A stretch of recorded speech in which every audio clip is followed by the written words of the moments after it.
Dumating si Jackie at napahinto sa kanyang nakita.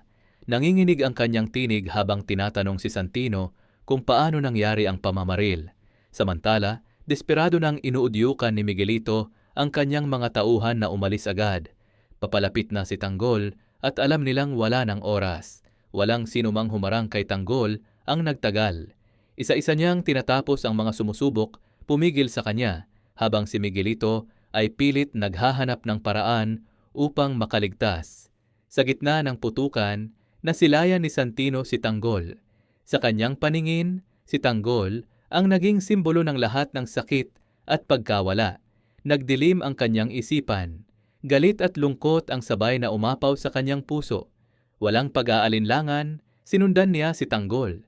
Sa gitna ng kaguluhan sa Maynila, lalong gumuho ang kaayusan mula sa press conference hanggang sa mga lansangan.